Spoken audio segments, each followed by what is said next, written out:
Hello and welcome to the second lecture, the fifth week, which will be the last lecture because we have a sort of compact schedule for weeks 5 and 6. So the next lectures that I'll have up will be for week 6, and I'll have these up either later tomorrow or during the weekend. So I'll sort of go over those issues, and I'll sort of touch on what we're going to talk about then in the end of this lecture. So what we want to talk about today in this lecture is how it seems that local businesses, especially local small businesses, have a hard time competing with large corporations. So, here's the paradigm case is, you have a small, say, hardware store or something, which is located in a neighborhood. This might be the sort of hardware store that Jacobs talks about, right? That provides all these extra services and offers this sort of nexus for the neighborhood, right? Sort of social nexus.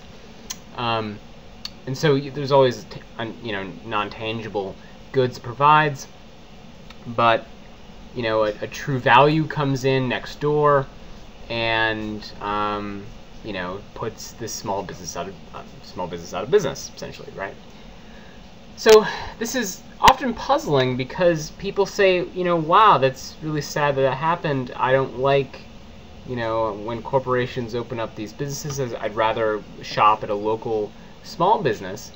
And yet they often don't. So, and yet, most people, it seems, given that this store went out of business, shop at the True Value or whatever, or the Walmart or anything else. So, what we're going to ask today, just try to answer, why does this happen? What are some ideas of why this happens? And what can cities do about it? And what should they do about it? Are there certain limitations, certain things they shouldn't do?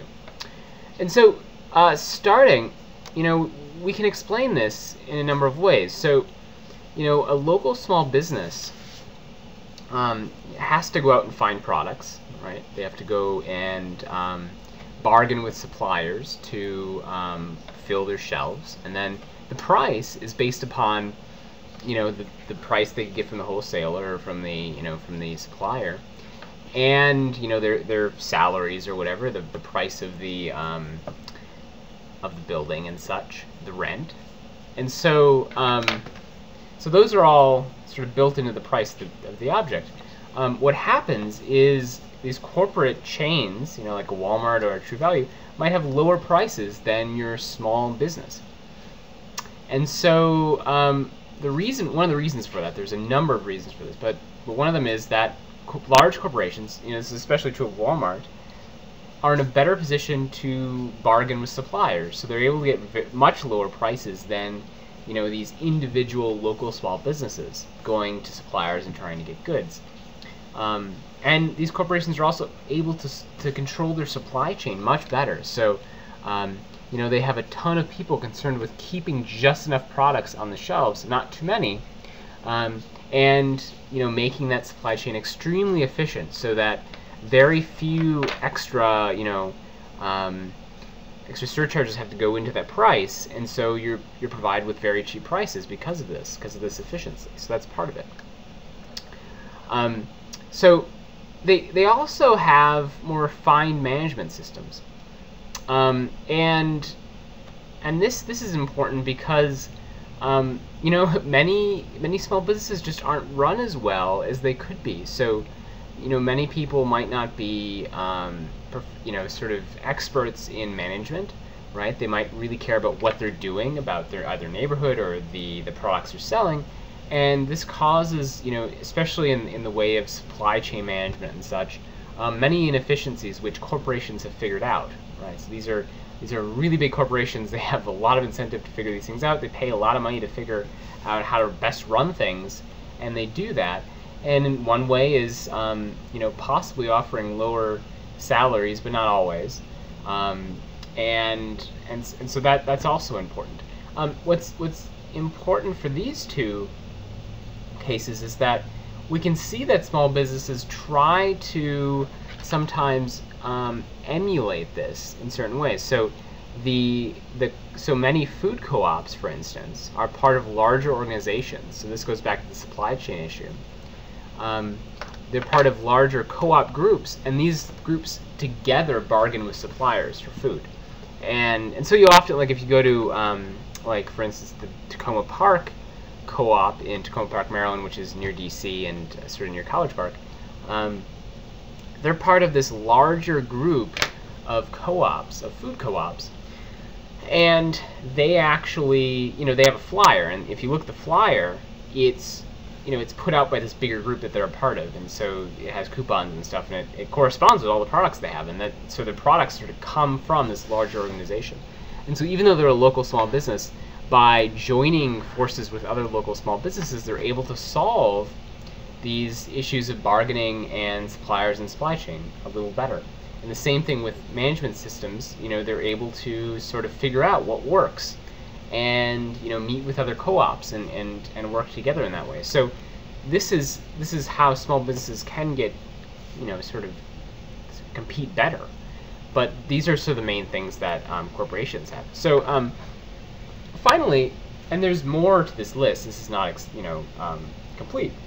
But neighborhood outsiders. This is especially true of food chains. They're more likely to visit, say, a McDonald's or Wendy's or Hardee's or whatever, than a diner or something, right? Because when you see a chain restaurant, it offers a certain guarantee of quality and service, and you do not have that for a diner or something. Like, you have no idea what you're getting into. And so a lot of people, especially when you're traveling, right? This is why chain restaurants dominate highway food.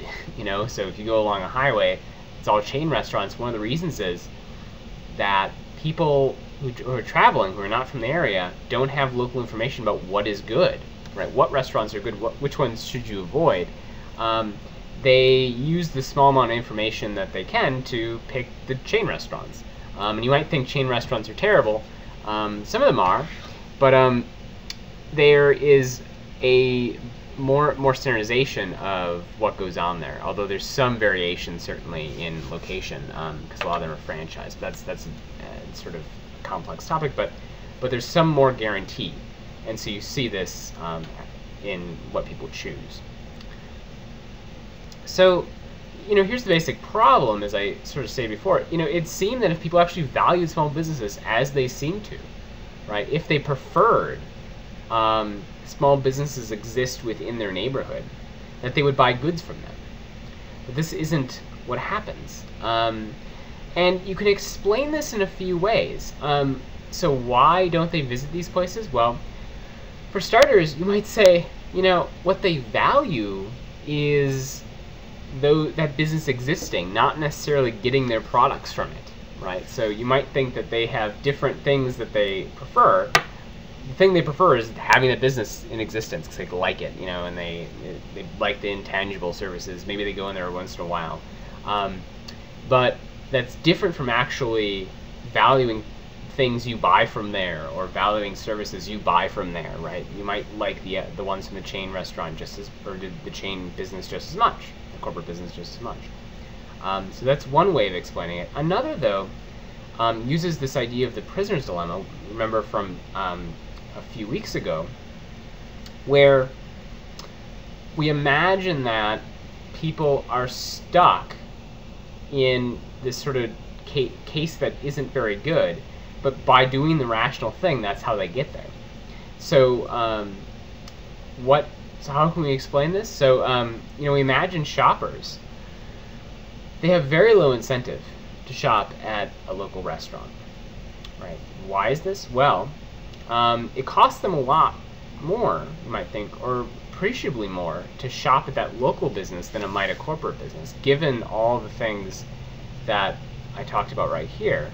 It seems like the corporate business is cheaper. But them actually shopping there has a very low likelihood of being making the difference that keeps the business surviving. So what you need to do is some assurance that other people will also do this, because you alone doing it actually has little effect on the outcome of the business. And this is analogous to voting, right? Remember we talked about how voting seems irrational for any individual because your vote probably won't make the difference, right? There's tons of votes being cast, and your vote is unlikely to make a difference. And that it's actually somewhat, it's not incredibly difficult, but it takes effort to go and vote, right? And so it seems like you have very low incentive to vote. In the same way, it seems like you have very low incentive to buy some specific thing from a local business, even though you want that business to survive. So, what can governments do? Well, they can do various things. So, first of all, they control permits and such. And so one thing that they can do is just tell the corporate business, especially if it's big. So a lot of when a big business comes in, there's zoning that needs to be changed, right? So the zoning is basically a plan that tells developers what can be built in a certain location. If there's a very large building, say like a Walmart coming to an area, that place is probably not zoned for something that large, and so the zoning needs to be changed. And so what a government can do is say, okay, you can't have that zoning permit, or you can't have a building permit, and they can withhold it in various ways, or they can put conditions on it, which often takes place. They can also spend funds promoting local business, so advertising campaigns or something like that. So, and this also happens. So, you could see like, oh, buy local, buy a small business. Instead of corporate entities, it seems like they can do that. And they can offer tax breaks as well to local businesses to help them compete with these larger corporations. And, so these are all things they could do. And going back to the previous slide, it seems like there are reasons for them to do so. Right? So it seems like they need to do something to help solve this prisoner's dilemma, because without it, people, even though they want these local businesses to survive, they won't act in a way such that it will survive. And they can try to constrain themselves through government, right, to allow these businesses to survive. And you might also think, so government looks at the health of a neighborhood, in the way Jacob sort of describes how planners should look at the neighborhood as a system, right? And they should be concerned about how is it working as a system. They can say, well, these local businesses, they're offering this intangible service. They're really an important part of this system, and allowing them to be destroyed, to go out of business because they're less efficient than this corporation, this corporate chain or corporate entity, will make our city worse off, right? So even though people are making these trades, these just trades, right, and it seems like they're trading in such a way such that they gain the most, they're giving less money to the corporation than they're giving to these small businesses, because the prices are lower, right? So it seems like even though that's the case, you might be losing something. A neighborhood might lose something, and so maybe it's the government's interest to intervene in these cases. And you also might think that if you have a bunch of corporate businesses, you can imagine places that a lot of new developments. If you've been to Columbia Heights, this is one where, and Silver Spring as well. They're very similar. So what happens is the only businesses that can get financing really easily are corporations, right? Because they investors know that they can get their money back. And so what ends up happening is in a lot of these new gentrification developments, like in Silver Spring, although that's not always gentrification, but that's development, and Columbia Heights, most of the businesses are corporate. And if you look at those, it seems like something has been lost. Some local character has been lost. And especially Columbia Heights, I mean, they built a mall in the middle of, what's otherwise a small neighborhood like setting, like any other part of DC, which is full of just smaller neighborhoods with row houses. They built a mall there, essentially, with several chain big box stores, essentially. Those can really dominate the neighborhood, and they do in Columbia Heights. And so if you think that's a bad thing, which you might have reason to, if you think that takes away something, then, maybe you have a concern. Even though, it improved the economy there, you might really try to help out local businesses in that sort of case. So these are sort of reasons why you might want to do that. But there are more concerns here. So, first of all, it seems really problematic for a government to come in, of any sort, but, say a city government, and say, okay, there is some type of service, or some type of provider of service, provider of goods, these actors in the market, which we prefer. We prefer these different actors. And we don't like these other ones. And so we're going to try to stack the deck against these one type of actors in the market, or traders in the market. That that should make you a little queasy, right? Because why does the government get to choose? Why should? Because people, when they shop at these places, they are obviously making choices. Their choices don't seem to reflect other values they might have. But once you have the government coming in and telling people basically, okay, this is what we want here, and if you're not providing it, no matter what people seem to want or seem to shop, no matter where they seem to shop, we want this here, and we're going to support it more, and we're going to fight against you if you try to come in and do something else, even though it seems like it should be a free market where people offer services and goods, and people try to buy. This seems to be what we're sort of fighting against, this sort of free market. So that can be concerning, especially someone who was persuaded a little bit by Nozick's view, if you remember. So the libertarian view says we shouldn't be doing these things because it seems unjust towards these corporations, right? These corporations are owned by people, and it seems like they should be able to do business just like any other group. It might seem wrong to constrain them in that, and basically fight against them. So also, these sort of policies often force cities to keep out good providers, which people want, right? So this recent case in DC is Walmart's trying to build in DC. They're trying to build several stores. I was sort of up to date on this a few months ago, but I don't know what's going on now with it. But last I heard, DC was in talks with Walmart, and they had all these conditions that Walmart had to meet before they could build within the city. So Walmart was essentially banned from the city of Washington, D.C., because the government didn't want them there. And people wanted to shop at Walmart. People wanted to, because they're very cheap. Their products are very cheap, and people wanted to buy those things. So it seems really weird for a government to say to its residents and citizens, no, you can't have that, even though you all want it and they want to come here.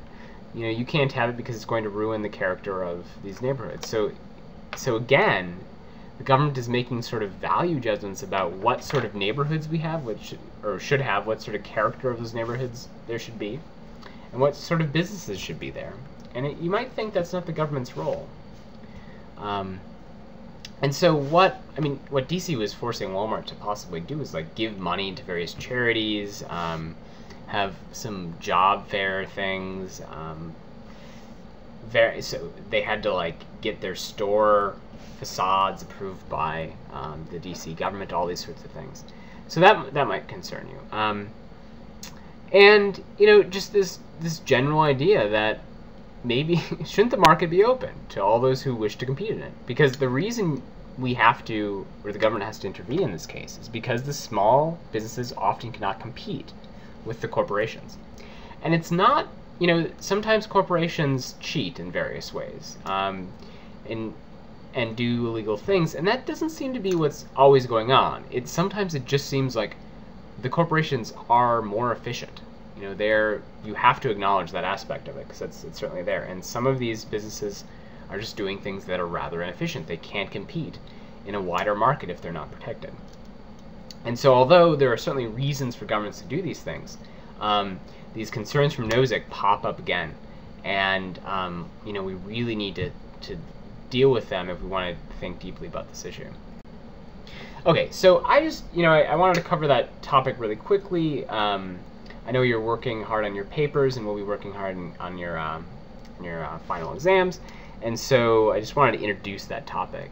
It's really interesting, and actually one that is very is very current. So these are issues that we're concerned with right now. So what was the theme of the week? Well, basically, should cities alter dynamics of the market? So we have this market, people trading in various ways. Should the cities, step in and try to change things? So before we were looking at, so in the last lecture, we looked at gentrification, and markets produce gentrification, and governments support these markets, support growth. And the question was, should they do that, or should they actually fight against gentrification? And I guess the conclusion is there seem to be good reasons to do so. Like there seem to be good reasons to both limit the effect of gentrification and limit the effect of corporations in cities. But there are serious drawbacks, and we need to acknowledge those. Both economic and moral drawbacks. We need to acknowledge those and sort of give some sort of argument that makes it plausible that we should ignore those, or that they're overwhelmed by the other considerations. And so I'm not going to do that here, but this is an area we could certainly develop some sort of argument. And if we want to take a stand on these issues, we certainly should. And what this really gets us back to is this debate between Rawls and Nozick about what the proper role of government is. So Rawls and Nozick imagine entire societies, right? So they're concerned with what's the proper role of institutions, what Rawls talks about, and Nozick talks about that as well. And now we're looking at it at the city level, and it pops up again with these issues. And so certainly they'll be important, and there's other positions too, but those sorts of positions will be important for us to explain these, what we should do in these cases.